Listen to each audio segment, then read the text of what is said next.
वअला आलिहि व अस्हाबिहि अजमईन। अम्मा बाद फ़अऊज़ु बिल्लाहि मिनश शैतानिर रजीम। बिस्मिल्लाहिर रहमानिर रहीम। कुल बिफ़ज़लिल्लाहि व बिरहमतिहि फ़बिज़ालिका फ़लयफ़रहू हुवा ख़ैरुम मिम्मा यजमऊन। सुब्हानल्लाह। लक़द मन्नल्लाहु अलल मुअमिनीन इज़ बअस फ़ीहिम रसूलन मिन अनफुसिहिम यतलू अलैहिम आयातिहि व युज़क्कीहिम व युअल्लिमुहुमुल किताब वल हिकमह व इन कानू मिन क़ब्लु लफ़ी ज़लालिम मुबीन। या अहलल किताब क़द जाअकुम रसूलुना युबय्यिनु लकुम कसीरम मिम्मा कुन्तुम तुख़फ़ून मिनल किताब व यअफ़ू अन कसीर क़द जाअकुम मिनल्लाहि नूरुन व किताबुम मुबीन। सुब्हानल्लाह। क़ाल ईसा इब्नु मरियम अल्लाहुम्मा रब्बना अंज़िल अलैना माइदतम मिनस समा तकूनु लना ईदल लिअव्वलिना व आखिरिना व आयतम मिन्क वरज़ुक़ना व अंत खैरुर राज़िक़ीन। सदक़ल्लाहुल अज़ीम। आमन्तु बिल्लाह इन्नल्लाह व मलाइकतहु युसल्लूना अलन नबी या अय्युहल्लज़ीना आमनू सल्लू अलैहि व सल्लिमू तस्लीमा। अल्लाहुम्मा सल्लि अला सय्यदिना व हबीबिना व शफ़ीइना व करीमिना व मौलाना मुहम्मद व बारिक व सल्लिम। सलातुम व सलामुन अलैका या रसूलल्लाह सल्लल्लाहु अलैहि वसल्लम। आज का ये अज़ीमुश्शान जलसे पाक बउन्वान रहमत आलम कॉन्फ्रेंस बमौका 1500 साला जश्न मिलादुन नबी आप तमामी हजरात को और पूरी इंसानियत को बहुत बहुत मुबारक हो। जज़ाकुमुल्लाह। हजरत अलहाज मोहम्मद रफीक साहब वारसी उर्फ अल्लू मियां 1982 से इस अजीम काम की बुनियाद रखी। तकरीबन 44 साल मुकम्मल हो चुके हैं। इन 44 साल में तीसरी बार मैं आपके दरमियान हाजिर हूं। पहले नौजवान था तो तकरीर जल्दी हो जाती थी, अब जरा उम्र बढ़ रही है तो उसी हिसाब से रखा गया हूं।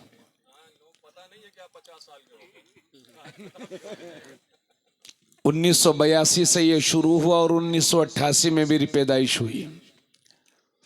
अल्लाह ताला इस हंसी मजलिस को हमेशा शादो आबाद रखे, आमीन।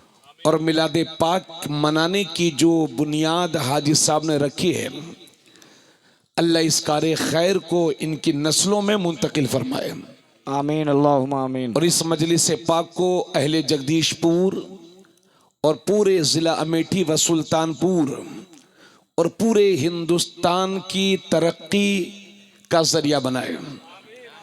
हम अपने मुल्क से मोहब्बत करते हैं। 1500 साला मिलादुन नबी की मोहब्बत, मिलादुन नबी के हंसी मौके पर यह गुनहगार दुआ करता है, अल्लाह मिलाद रसूल की बरकतों से हमारे मुल्क की सरहदों की हिफाजत फरमाए, आमीन आमीन। इस मुल्क के हासिदों को अक़ल अता फरमाए और दुश्मनों की शरारत को अल्लाह दुश्मनों की शरारत को ख़त्म फरमा दे और इस मुल्क को अमन और शांति का गहवारा बना दे। बड़ी शानदार नात खानी आप हजरात ने मोहतरम अब्दुल वाहिद साहब अंसारी से समात की। आज जब वो पढ़ रहे थे तो थोड़ी देर के बाद अब्दुल कादिर भाई आ गए, तो ये हो पठान। मैंने कहा भाई रंग आज सब जमे हैं, पहले सैयदों का रंग, अंसारी रंग, पठानी रंग, है ना।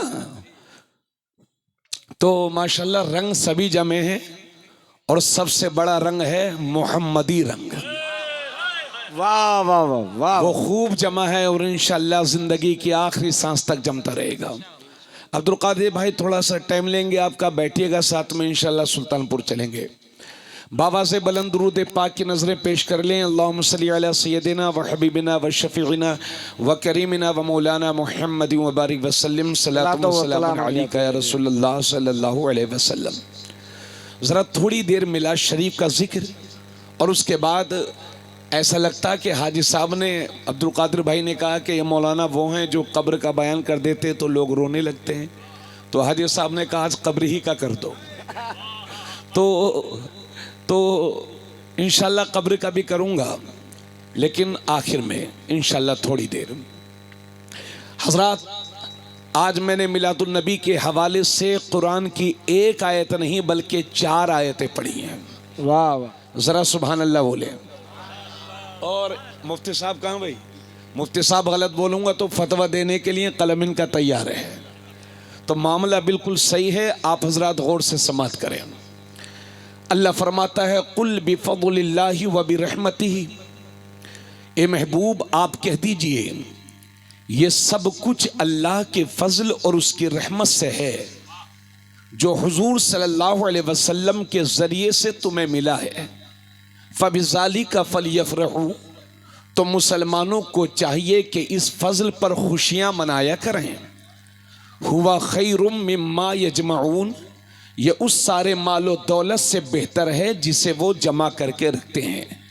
पूरी तवज्जो रहे, ये नातखानी नहीं है, ये तकरीर है। ज़रा सा जहन भटकता है, बात कुछ की कुछ समझ में आ जाती है।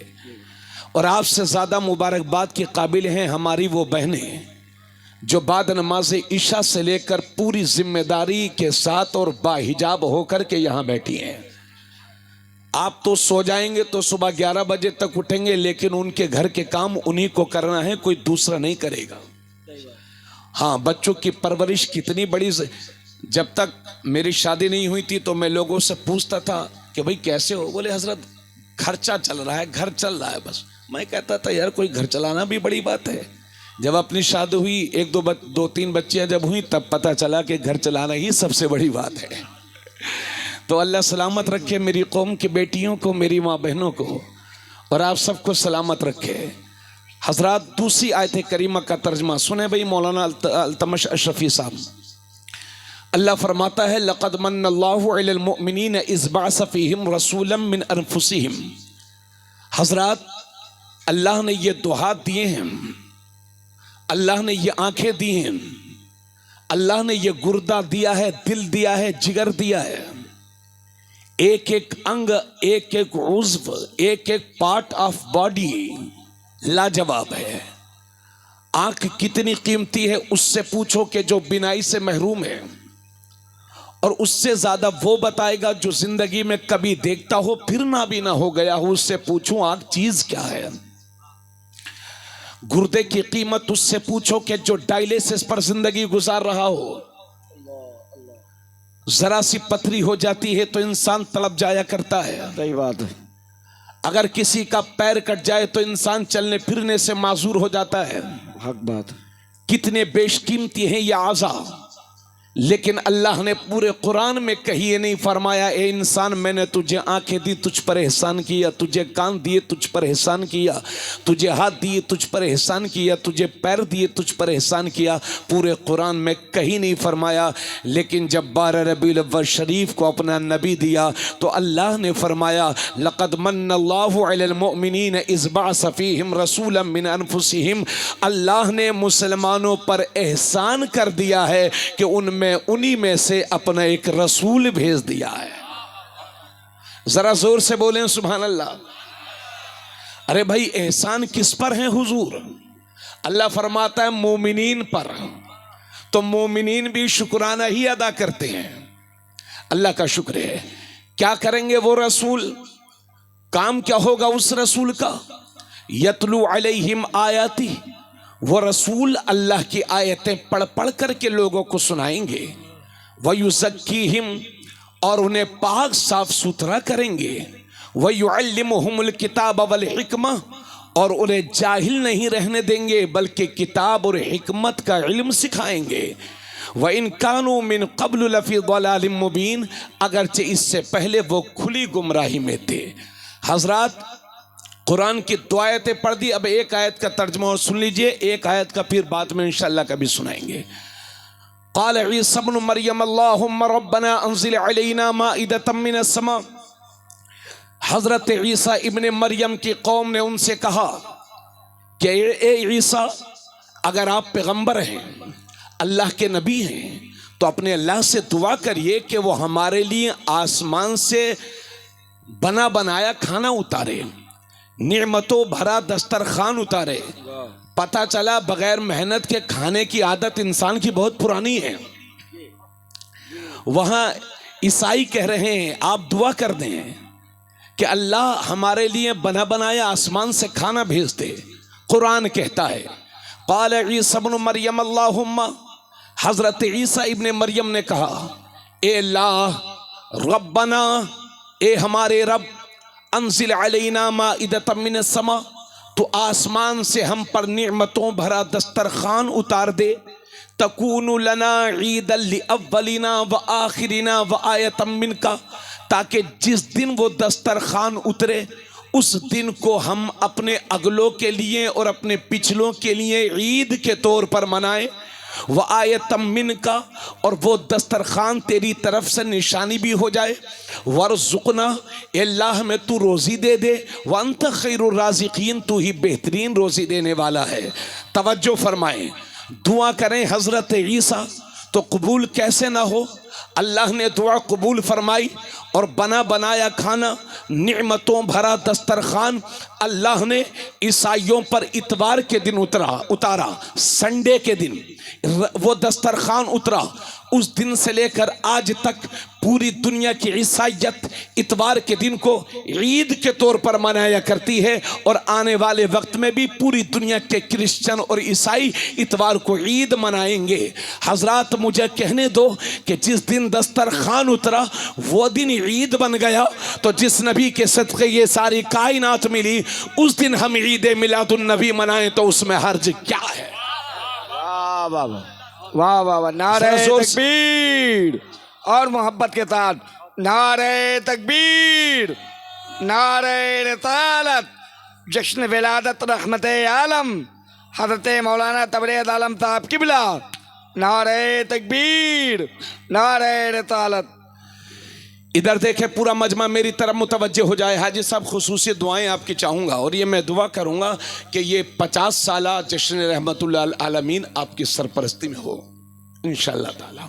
आपके लिए मेरी दुआ है, और उसके बाद भी आपकी ज़िंदगी में अल्लाह ये बार बार मौका अता फरमाए। इधर देखिए, मेरी तरफ मुतवज्जे हो जाइए। हजरात, आपके सामने मैंने कुरान करीम की 3 आयतें पढ़ दी। अगर मैं चाहूँगा तो 2-4 आयतें और भी अल्हम्दुलिल्लाह पढ़ी जा सकती हैं। मुफ्ती साहब तवज्जो, पूरा मजमा मुतवज्जे हो जाए। हजरात, मैंने आप हजरात के सामने तर्जमा भी पेश कर दिया। अल्लाह ने पूरे कुरान में कहीं ये नहीं फरमाया कि महबूब हमने तुमको पैदा फरमाया, बल्कि अल्लाह ने यही फरमाया, ए हबीब हमने तुमको भेजा, वो आए हमने भेजा। अल्लाह ने पूरे कुरान में ये नहीं फरमाया कि हमने तुम्हें पैदा फरमाया, बल्कि जहाँ जहाँ फरमाया वो आए, हमने भेजा। और जगदीशपुर और अतराफ वालों, ये आप भी जानते हो कि भेजा वही जाता है जो पहले से कहीं मौजूद होता है, आता वही है जो पहले से कहीं मौजूद होता है। आपने ऐलान सुना कि तबरेज़ आलम कादरी साहब आ रहे हैं, तो आ इसलिए गया हूँ कि पहले से था।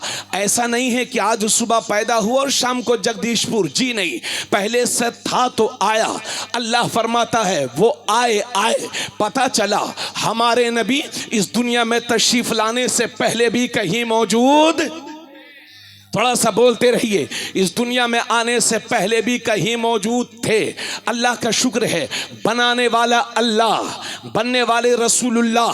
मेरे नबी खुद फरमाते हैं, अव्वलु मा खलक़ल्लाहु नूरी, अल्लाह ने सबसे पहले मेरे नूर को अपने नूर से पैदा फरमाया। हर इब्तिदा के बाद, हर इंतहा के बाद ज़ाते खुदा बुलंद है, ज़ाते मुस्तफ़ा बुलंद है। ज़ाते खुदा के बाद, ज़ाते खुदा के बाद है ना, दुनिया में एहतराम के काबिल हैं जितने लोग, मैं सबको मानता हूँ मगर मुस्तफ़ा के बाद। तवज्जो चाहूँगा हज़रात गिरामी, आता वही है जो पहले से कहीं मौजूद हो। पता चला अल्लाह ने अपने हबीब को बहुत पहले बनाया। कितना पहले, कितना पहले, कोई तीसरा था ही नहीं जो बताए कितना पहले। जब तीसरा था ही नहीं तो तीसरे को ओवर एक्टिंग करने का हक भी नहीं है कि अल्लाह ने अपने हबीब को कब बनाया है, वो कब बने हैं। हजरात मगर हमारी आदत है रिसर्च करने की, हमारी आदत है तहकीक करने की, तो तहकीक तो करेंगे, रिसर्च तो करेंगे। आओ सुना देता हूँ वाक़िया। हजरत जिब्राइल हैं, मचल के बोलो, फरिश्तों के सरदार हैं, फरिश्तों के सरदार हैं, नाम है हजरत जिब्राइल। मेरे नबी की बारगाह में हाजिर हैं। तो एक दिन मेरे नबी ने फरमाया, जिब्राइल तुम हजरत आदम अलैहिस्सलाम के पास भी गए हो और मेरे पास भी आ रहे हो। जिब्राइल ज़रा ये तो बता दो कि तुम्हारी उम्र कितनी हो गई है, तुम कितने बरस के हो गए हो, तुम कितने साल के हो गए हो। तो हजरत जिब्राइल अर्ज़ करते हैं, या रसूल अल्लाह ये तो मुझको भी खबर नहीं है मैं कितने साल का हो गया हूँ। तो मेरे नबी फरमाते हैं, जिब्राइल ऐसा करो कुछ अंदाज़ा ही पेश कर दो। तो अब हजरत जिब्राइल अपनी उम्र का अंदाज़ा पेश करते हैं, अर्ज करते हैं, या रसूल अल्लाह अगर मेरी उम्र का अंदाज़ा लगाना हो तो इस बात से लगा लीजिए कि चौथे हिजाब में एक सितारा 70,000 साल के बाद एक बार चमकता था और उस सितारे को मैंने 72,000 बार देखा है। सुभान अल्लाह, सुभान अल्लाह। अब मैं 70,000 साल कहने में तो 7 सेकंड नहीं लग रहे हैं, मगर 70 साल की पोजीशन यह है कि एक मुन्ना पैदा होता है, फिर वो बालिग होता है, फिर उसकी शादी होती है, फिर वो बाप बनता है, फिर वो दादा बनता है, जिंदगी खत्म। 70 साल के अंदर एक नस्ल की समाप्ति, एक नस्ल का सिलसिला मुनक़ते हो जाता है। हजरत जिब्राइल अर्ज करते हैं, या रसूल अल्लाह अगर मेरी उम्र का अंदाज़ा लगाना हो तो इस बात से लगा लीजिए चौथे हिजाब में एक सितारा 70,000 साल के बाद एक बार चमकता था, फिर वो 70,000 बरस के लिए छुप जाता था, फिर वो चमकता था, फिर 70,000 बरस के लिए छुप जाता था। या रसूल अल्लाह जो सितारा 70,000 साल के बाद एक बार चमकता था, उस सितारे को मैंने 72,000 बार देखा है, 72,000 बार देखा है। तो मेरे नबी मुस्कुरा के फरमाते हैं, जिब्राइल जरा ये तो बता दो कि देखते ही रहे या पहचान भी गए हो, देखते ही रहे या पहचान भी गए हो। तो अर्ज करते हैं, या रसूल अल्लाह देखा तो 72,000 बार है मगर पहचान न सका। तो मदीने वाले फरमाते हैं, वो इज्जत रब्बी अना ज़ालिकल कौकब, जिब्राइल मुझे मेरे रब की कसम वो सितारा मैं ही तो हूँ। वाह वाह वाह वाह, सुभान। अरे नारा लगाओ यार कोई।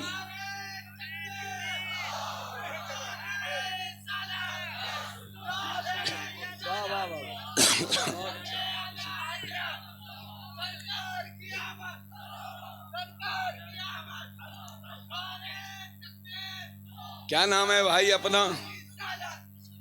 वाह वाह वाह, कुरैशी साहब बैठो यार, ये पीछे वाला आगे आ जाए तो बड़ा मजा आ जाएगा। क्या बात है। इंशाल्लाह। इधर देखें, बात वो हो गई, समझ गए वो। तवज्जो हजरात गिरामी, तो अल्लाह ने अपने नबी को इतना पहले पैदा फरमाया। आका करीम सल्लल्लाहु अलैहि वसल्लम फरमाते हैं कि सारी दुनिया से अल्लाह ने कबीला किनाना को चुना, कबीला किनाना में से कबीला कुरैश को चुना, और कुरैश में से बनी हाशिम को चुना, और बनु हाशिम में से मुझे मुंतखब फरमाया।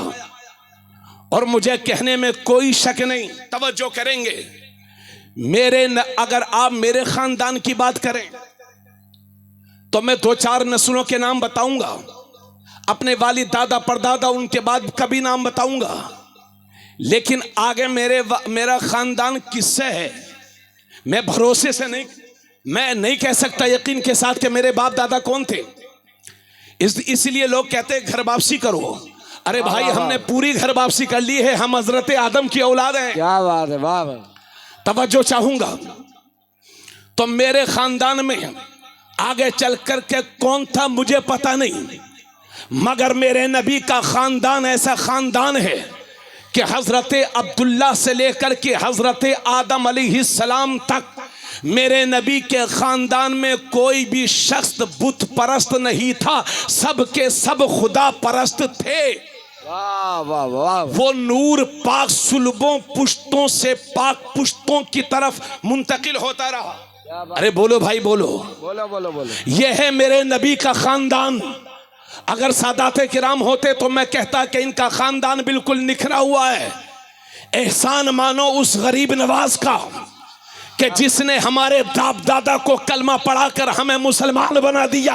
वाह वाह वाह। इसलिए हम कहते हैं कि ख्वाजा इमामुल हिंद हैं, ख्वाजा इमामुल औलिया फिल हिंद हैं, हिंदुस्तान के सारे वलियों के सरदार हैं, ख्वाजा गरीब नवाज मुइनुद्दीन हसन चिश्ती। वाह वाह वाह। जोर से बोलिए। अब जरा मेरे नबी का खानदान सुनिए। मौलाना अल्तमश साहब और हाजी साहब, अपने हिंदुस्तान में हम कुछ सालों से ये देख रहे हैं कि लोग हुजूर सल्लल्लाहु अलैहि वसल्लम का जब नसब सुनाते हैं, शजरे नसब, तो हजरत आदम तक सुना देते हैं। इतने इतने काबिल पड़े हुए हैं। हाजी साहब, जब तक लोग किताबें पढ़ के तकरीर करते थे तो हवाला किताब का देते थे। अब यूट्यूब सुन के तकरीरें दी जा रही हैं तो हवाले में भी यूट्यूब पेश किया जा रहा है। हमारी दलील यूट्यूब से नहीं, मैं दलील पेश कर रहा हूं बुखारी शरीफ से। कुरान के बाद जिस किताब का सबसे बड़ा मकाम है वो है बुखारी शरीफ। उस बुखारी की रोशनी में बुखारी किताबो मनाकिबिल अंसार बाबो मबअसिन नबी में जो मेरे नबी का शजरे नसब है वो सुन लीजिए। हुजूर सल्लल्लाहु अलैहि वसल्लम का नाम है मोहम्मद बिन अब्दुल्ला। कहिए सुभान अल्लाह।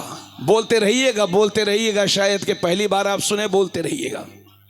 मोहम्मद सल्लल्लाहु अलैहि वसल्लम, उनके वालिद हैं हजरत अब्दुल्ला, उनके वालिद हैं हजरत अब्दुल मुत्तलिब, वाह। उनके वालिद हैं हजरत हाशिम, उनके वालिद हैं हजरत अब्द मनाफ, उनके वालिद हैं हजरत कुसई, उनके वालिद हैं हजरत किलाब, उनके वालिद हैं हजरत मुर्रा, उनके वालिद हैं हजरत काब, उनके वालिद हैं हजरत लुई, उनके वालिद हैं हजरत गालिब, उनके वालिद हैं हजरत मालिक हजरत फिहर, उनके वालिद हैं हजरत मालिक, उनके वालिद हैं हजरत नद्र, उनके वालिद हैं हजरत किनाना, उनके वालिद हैं हजरत खुजैमा, उनके वालिद हैं हजरत मुदरिका, उनके वालिद हैं हजरत इलियास, उनके वालिद हैं हजरत मुदर, उनके वालिद हैं हजरत निजार, उनके वालिद हैं हजरत माद और उनके वालिद हैं हजरत अदनान। वाह वाह वाह। नारे तकबीर और मोहब्बत के साथ बोले आप। नारे तकबीर, नारे रिसालत, सरकार की आमद, सरकार की आमद, जश्न विलादत रहमत आलम। बस थोड़ी देर और तवज्जो, इंशाल्लाह फिर मैं इस्लाह मुआशा ही पर बोलूंगा। ये नसब शरीफ की बात की। मेरे नबी जब भी अपना शजरे नसब सुनाते थे तो यहीं तक सुनाते थे। उसके बाद हजरत अदनान से हजरत इस्माइल अलैहिस्सलाम तक कितनी पुश्तें हैं? बाज मुअर्रिखीन कहते हैं कि 40 पुश्तें थी, बाज 30 शुमार कराते हैं, तो उसमें काफी इख्तिलाफ है। और हजरत इस्माइल अलैहिस्सलाम से लेकर के हजरत आदम अलैहिस्सलाम तक उसमें भी मुअर्रिखीन का इख्तिलाफ है। तो जिस शजरे नसब को मेरे नबी ने हजरत आदम तक नहीं बयान किया तो भारत के मौलवियों को भी कोई हक नहीं पहुंचता कि हजरत आदम अलैहिस्सलाम तक शजरे नसब सुनाएं। भाई जितना नबी ने सुनाया है बस उतना सुनाओ, कहो सुभान अल्लाह। तो यह है। और एक बात और सुन लो, मेरे नबी के आबा उस्ताद में आते हैं हजरत इब्राहीम अलैहिस्सलाम। हजरत इब्राहीम के 2 बेटे हजरत इसहाक और हजरत इस्माइल। हजरत इसहाक की औलाद में बहुत सारे अंबिया हुए, लेकिन हजरत इस्माइल की औलाद में तन्हा मेरे नबी ही एक नबी हैं। वाह वाह, हजरत इस्माइल की औलाद में कोई और नबी नहीं। समझ गए भाई? अब जरा सुनिए, मां की तरफ से, ये वालिद की तरफ से था, ये मां की तरफ से। मेरे नबी बेटे हैं हजरत आमिना के, वो बेटी हैं हजरत वहब की, वो बेटे हैं हजरत अब्द मनाफ के, वो बेटे हैं हजरत ज़ुहरा के, और वो बेटे हैं हजरत किलाब के। किलाब पर आकर के मेरे नबी का खानदान अपने वालिद की तरफ से और अपनी माँ की तरफ से मिल जाता है, यानी खानदान एक हो जाता है। वाह वाह वाह, कहें सुभान अल्लाह। सुभान अब अल्लाह। जरा तवज्जो फरमाएंगे, है ना, तवज्जो फरमाएंगे। इसमें जोशे खिताबत भी है और ज़रूरत भी है, और इंशाअल्लाह हदीस की रोशनी में कुछ काम की बातें भी हैं। आका करीम सल्लल्लाहु अलैहि वसल्लम कब पैदा हुए, इसमें इख्तिलाफ है, लेकिन यह बुखारी शरीफ से साबित है कि आका करीम सल्लल्लाहु अलैहि वसल्लम पीर के दिन पैदा हुए और रबीउल अव्वल शरीफ के महीने में पैदा हुए। तारीख कौन सी थी? बाज़ मौरिखीन कहते हैं कि 8 रबीउल अव्वल शरीफ को हुजूर पैदा हुए, बाज़ कहते हैं 9 रबीउल अव्वल शरीफ को, बाज़ कहते हैं 10 रबीउल अव्वल शरीफ को। ये सारे अक़वाल मिलते हैं, लेकिन जमहूर उलमा यानी दुनिया के अक्सर उलमा ये कहते हैं कि आका करीम सल्लल्लाहु अलैहि वसल्लम 12 रबीउल अव्वल शरीफ को 20 अप्रैल 571 ईस्वी को पीर के दिन सुबह सादिक के वक्त में, दिन आ रहा था, रात जा रही थी, बादे सबा की लताफत जारी थी, कलियां तबस्सुम रेस थी, उस मुबारक वक्त में मक्के की धरती पर हजरत अब्दुल्लाह के घर में मेरे नबी दुनिया में तशरीफ लाए। अरे बोलो भाई। और हुजूर का विसाल कब हुआ, इसको भी सुन लो, इसमें भी कोई शक नहीं। यह भी बुखारी शरीफ से साबित है कि मेरे नबी की वफात पीर के दिन सहपहर के वक्त में हुई है। दोपहर के बाद का जो हिस्सा सहपहर, उस टाइम पर मेरे नबी का विसाल हुआ है। दिन कौन सा था? पीर का, कोई इख्तिलाफ नहीं। महीना कौन सा था? रबीउल अव्वल का। तारीख कौन सी थी? तो लोग तारीख में इख्तिलाफ करते हैं, लेकिन हमारे बाज़ बुजुर्गों ने भी कहा है कि 12 रबीउल अव्वल शरीफ ही को हुजूर का विसाल भी हुआ है। बाज़ बुजुर्गों ने कहा है, सच्चाई बयान करने से कोई परहेज नहीं, लेकिन जमहूरियत इसकी कायल नहीं है। तवज्जो, इसी का फायदा बदअकीदा लाबी ने उठाया और हमारी कौम से कहा, देखो 12 रबीउल अव्वल शरीफ ही को हुजूर पैदा हुए थे और 12 रबीउल अव्वल शरीफ ही को हुजूर का विसाल भी हुआ, लिहाजा इस दिन गम करना चाहिए, खुशी नहीं मनाना चाहिए। और इतनी होशियारी से काम लिया कि सुन्नियों को भी 12 वफात रटवा दिया। अरे मेरे भाई, ये 12 वफात नहीं है, आप तो सुन्नी हो, 11वीं कहते हो तो 12वीं शरीफ कह दिया करो। वाह वाह वाह वाह वाह वाह वाह, ये 12 वफात नहीं है। तवज्जो चाहूंगा हजरत। सोना जंगल रात अंधेरी छाई बदली काली है, सोने वालों जागते रहियो चोरों की रखवाली है। 100 साल पहले आला हजरत ने यह शेर कहा था, मगर लगता है जैसे आज ही के लिए कहा। तवज्जो, हुजूर सल्लल्लाहु अलैहि वसल्लम की मिलाद के हवाले से लोगों ने यह बात की, पूरी ज़हन हाजिर रखिएगा। यहां पर 2 हदीसें मैं पेश कर रहा हूं।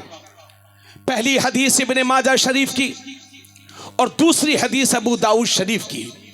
पहली हदीस जिसके रावी हजरत अबू लुबाबा बिन अब्दुल मुंजिर है, पूरी तवज्जो रखिएगा। मैं आपसे हाथ फैला के भीख मांगता हूं, इसको सुने बगैर मत जाइएगा, इसमें पूरे जलसे का रिजल्ट है। तवज्जो चाहूंगा। अल्लाह। रावी हैं हजरत अबू लुबाबा बिन अब्दुल मुंजिर। वो कहते हैं कि रसूलुल्लाह सल्लल्लाहु अलैहि वसल्लम ने इरशाद फरमाया, ए लोगों, जुमे का दिन सारे दिनों का सरदार है। बोलिए मोहब्बत से। और जुमे का दिन सारे दिनों में सबसे बेहतर है। और उसी हदीस में मेरे नबी फरमाते हैं कि जुमे के दिन की फजीलत और अहमियत अल्लाह के यहाँ ईद उल फित्र और ईद उल अज़हा से भी बढ़कर के है। वाह वाह वाह। दुनिया की दूसरी कौमें तरस रही हैं कि काश इस्लाम जैसा सिस्टम नमाज जुमा का हमारे यहाँ भी होता। दुनिया के दूसरे धर्म के लोगों ने एक प्लेटफॉर्म पर इकट्ठा करने की कोशिश की है मगर कोई ना कर सका। लेकिन अल्लाह का शुक्र है ये मुसलमान जुमे के दिन मस्जिद में जाता है। अमीर और गरीब में कोई फर्क नहीं होता, जाहिलो पढ़े लिखे में कोई फर्क नहीं होता, बल्कि हम ये देखते हैं कि गरीब पहले आ जाता है और अमीर बाद में आता है। तो जहां गरीब का पैर रखा हुआ होता है, बाद में आने वाले अमीर का वहां सर रखा जाता है, वहां सर रखा जाता है। एक ही सफ में खड़े हो गए महमूद और अयाज, ना कोई बंदा रहा ना कोई बंदा रहा। वाह वाह वाह वाह, सुभान अल्लाह। मेरे नबी ने फरमाया ये जुमे का दिन ईद उल फित्र और ईद उल अदहा से भी बढ़ करके है। उसके बाद 5 बजे मेरे नबी ने बयान फरमाई जुमे का दिन इतनी अहमियत वाला क्यों है। भाईजान, पहली वजह यह कि जुमे के दिन हजरत आदम अलैहिस्सलाम पैदा हुए। थोड़ा सा बोलते रहिए वरना तकरीर लंबी हो जाएगी। जल्दी जल्दी बोलते रहिए, जल्दी जल्दी सुनते रहिए। पहली वजह यह कि जुमे के दिन हजरत आदम अलैहिस्सलाम पैदा हुए। दूसरी वजह यह कि जुमे के दिन हजरत आदम अलैहिस्सलाम का विसाल हुआ। तीसरी वजह यह हुजूर फरमाते हैं कि जुमे के दिन एक ऐसी घड़ी आती है कि बंदा जो भी अपने रब से सवाल करता है, मेरा रब उसकी दुआ को कबूल फरमाता है जब तक कि वो किसी हराम चीज का सवाल ना करे। अब वो घड़ी कौन सी है? शारिहीन हदीस ने नहीं बताया, जुमे के दिन कभी भी हो सकती है। मगर हमारी कौम का हाल तो यह है कि जुमे के दिन भी 11:30 बजे नहाते हैं। सही बात है। 3 दिन से नापाक पड़े हुए हैं। नहाएंगे जुमे के दिन और मस्जिद में तब पहुंचेंगे जब इमाम साहब खुतबे के लिए मिंबर पर बैठ जाएं। सही बात। और बाहर निकल के कहते हैं ये मौलवी लोग कुछ कर नहीं रहे, इन्हीं की वजह से जो है लोग अमल नहीं कर रहे हैं। सच बात। माज़अल्लाह। वो घड़ी कौन सी है? शारिहीन हदीस ने उसकी सराहत नहीं की, मगर बाज मुहद्दिसीन ने लिखा है कि वो घड़ी वो है कि जब मिंबर पर इमाम खुतबे के लिए बैठ जाता है, उस वक्त से लेकर इमाम की दुआ के ख़त्म तक ये वो घड़ी है कि बंदा मोमिन अपने रब से जो भी सवाल करता है, मेरा रब उसकी दुआ को कबूल फरमा लिया कर। वाह, बेशक हक है। वाह वाह। 3 चीजें हो गई। चौथी चीज नबी फरमाते हैं कि जुमे के दिन क़यामत बर्पा होगी।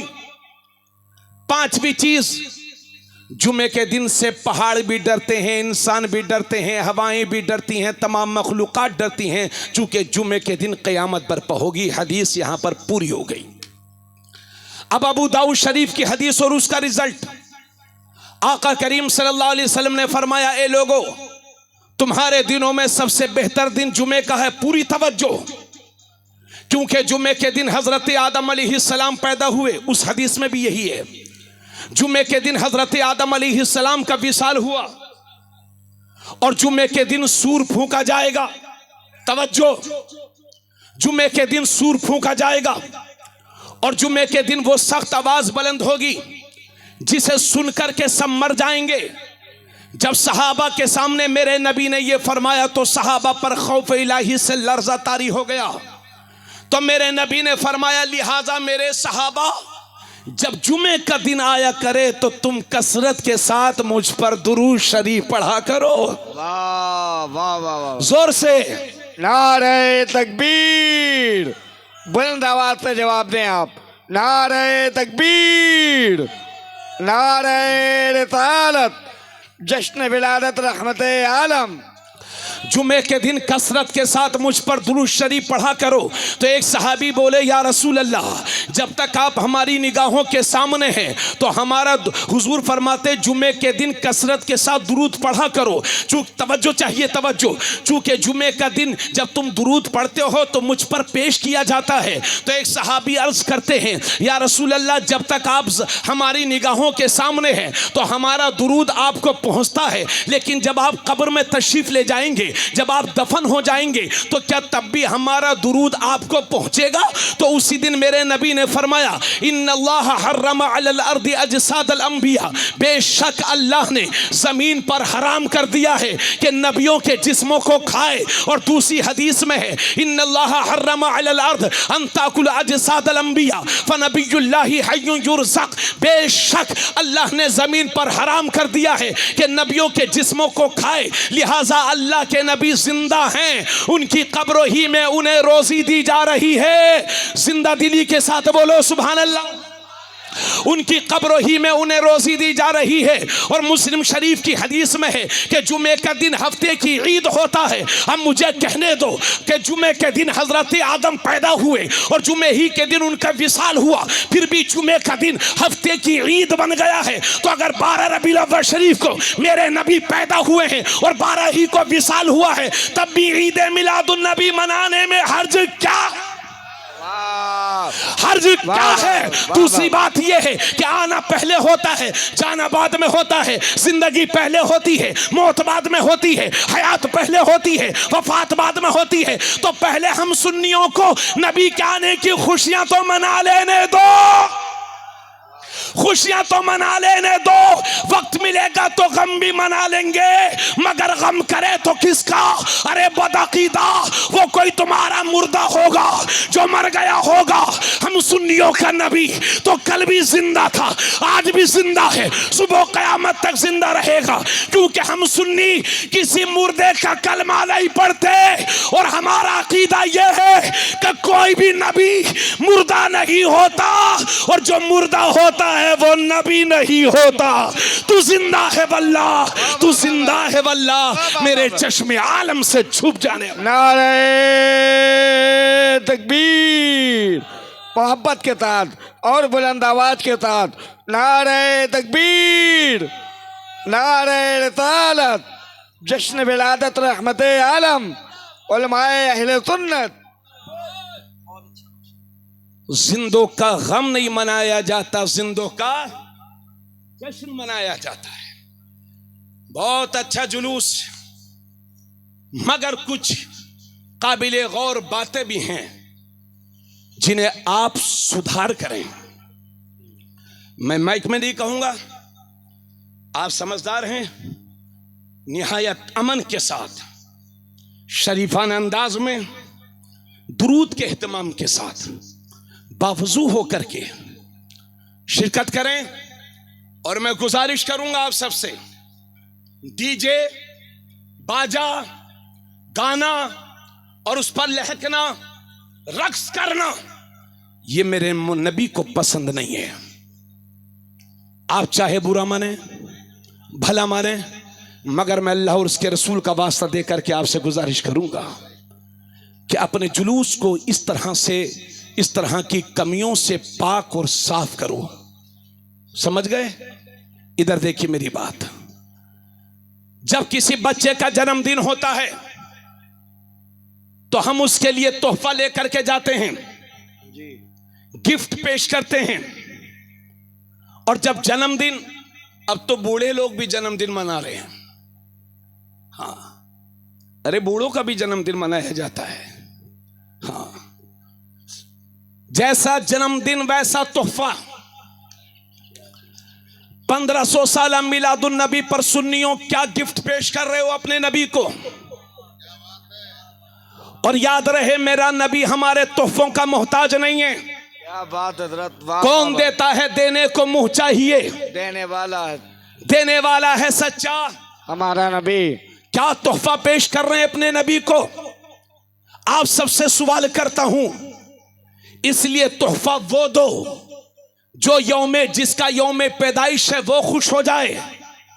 तो हुजूर फरमाते हैं, नमाज मेरी आंखों की ठंडक है। वाह वाह वाह, जोर से बोलिए, हुजूर की अजमत पर मेरा पूरा खानदान कुर्बान। और उससे पहले एक हदीस अर्ज कर दूं आपके सामने, हजरत तवज्जो चाहूंगा। हमारी हुजूर से मोहब्बत कैसी होनी चाहिए, कैसा प्यार करें हम अपने नबी से, तो आओ सीखते हैं हजरत उमर से। मेरे नबी की बारगाह में हजरत उमर हाजिर हैं। तो एक दिन मेरे नबी ने फरमाया, उमर तुम मुझसे कितनी मोहब्बत करते हो, थोड़ा सा बोलिए बोलिए, मैं भी जाग बराबर तकरीरें कर रहा हूं, थोड़ा सा बोलिए, अच्छा लगेगा। ये दुआ की कबूलियत का वक्त है, ये रातें, ये लम्हे बार बार जिंदगी में आया नहीं करते। तवज्जो चाहूंगा। क्या कह रहा था मैं, बात ही भूल गया। हजरत उमर से मेरे नबी ने फरमाया, उमर तुम मुझसे कितनी मोहब्बत करते हो, कितना चाहते हो? तो हजरत उमर अर्ज करते हैं, या रसूल अल्लाह, मुझे सबसे ज्यादा अपनी जान से मोहब्बत है और उसके बाद मुझे आपसे मोहब्बत है। अरे भाई कोई छोटी बात नहीं थी ये भी। या रसूल अल्लाह, सबसे पहले अपनी जान अजीज है, अपनी जान अच्छी लगती है और उसके बाद मुझे आप अच्छे लगते हैं। अरे भाई ये बात भी बहुत बड़ी बात थी। लोग मजाक में कह देते हैं, यार मैं तेरे लिए जान दे दूंगा, लेकिन 500 रुपये मांगिए तो उसी में उनकी जान निकल जाती है। तो कोई किसी को जान नहीं देता। और ए मेरी कौम की बेटियों, उन गुंडे लुच्चों लफंगों से बच के रहना जो तुझे जान कह करके तेरी इज्जत पर हमला करना चाहते हैं। इन झूठी मोहब्बतों से बच। तू कनीज़े फातिमा है, कनीज़े फातिमा बन करके जिंदगी गुजार। मेरी बहन, अगर तू किसी की जान है तो अपने बाप की, अगर किसी की जान है तो अपने भाई की, और शादी के बाद अगर किसी की जान है तो अपने शोहर की। इसलिए उन गुंडों लुच्चे लफंगों के चक्कर में मत पड़ना जो तुझे जान कह करके तेरी इज्जत पर हमला करना चाहते हैं। तो मेरे नबी ने हजरत उमर से फरमाया, उमर कितनी मोहब्बत करते हो? तो हजरत उमर ने अर्ज किया, रसूल अल्लाह, पहले जान फिर आप। तो उसी दिन मेरे नबी ने इरशाद फरमाया, ला युमिनु अहदुकुम हत्ता अकूना अहब्बा इलैहि मिन वालिदिही व वलदिही वन्नासी अजमईन। मेरे नबी ने फरमाया, उमर तुम में का कोई भी शख्स उस वक्त तक मुसलमान हो ही नहीं सकता जब तक कि अपने माँ बाप से ज्यादा, अपनी औलाद से ज्यादा, सारे रिश्तेदारों से ज्यादा जब तक कि कोई से मोहब्बत नहीं करेगा, उस वक्त तक मुसलमान हो ही नहीं सकता। तब हजरत उमर अर्ज करते हैं, या रसूल अल्लाह, अब तो मुझे अपनी जान से भी ज्यादा अच्छे आप लगते हैं, आप लगते हैं। तब मेरे नबी फरमाते हैं, अल-आना या उमर, ए उमर, अब तेरा ईमान मुकम्मल हुआ है, अब तेरा ईमान कंप्लीट हुआ है। तो ये लोगों, अपने माँ बाप से ज्यादा अपने नबी से प्यार करो, अपने दोस्तों से ज्यादा अपने नबी से प्यार करो, माँ बहनों से ज्यादा नबी से प्यार करो, सारे रिश्तेदारों से ज्यादा नबी से प्यार करो। और ऐसा प्यार करो, ऐसा प्यार करो कि तुम्हारी जबान भी यही बोले, तुम्हारा दिल भी यही बोले कि करूं तेरे नाम पे जान फिदा, न बस एक जान दो जहां फिदा, दो जहां से भी नहीं जी भरा, करूं क्या करोड़ों जहां। वाह वाह वाह, हाय हाय हाय। याद रहे, मुसलमान दुनिया में जब भी कामयाब हुआ है, मोहब्बत रसूल की बुनियाद पर कामयाब हुआ है। इसलिए दुनिया की कोशिश यह है कि मुसलमानों के दिलों से मोहब्बत रसूल के जज्बे को निकाल दो। ये चलता तो रहेगा मगर दुनिया इसे मुर्दा कहेगी। आपको खुदा का वास्ता देकर के कहता हूं कि मोहब्बत रसूल अपनी नस्लों में मुंतकिल करो। बच्चे बच्चे को आशिक रसूल बनाओ। हजरत खालिद बिन वलीद मैदान जंग में हैं और लड़ते लड़ते हजरत खालिद बिन वलीद की टोपी सर से नीचे गिर गई। हजरत खालिद बिन वलीद घोड़े से उतरे और अपनी टोपी उठाने लगे। लोगों ने कहा, हुजूर दुश्मन आपकी पुश्त पर सवार था, हाथ में तलवार थी और आप अपनी टोपी तलाश रहे हैं। तो खालिद बिन वलीद का आशिकाना जवाब सुनिए। फरमाते हैं, लोगों में जब भी कामयाब हुआ हूं तो तलवार की बुनियाद पर नहीं,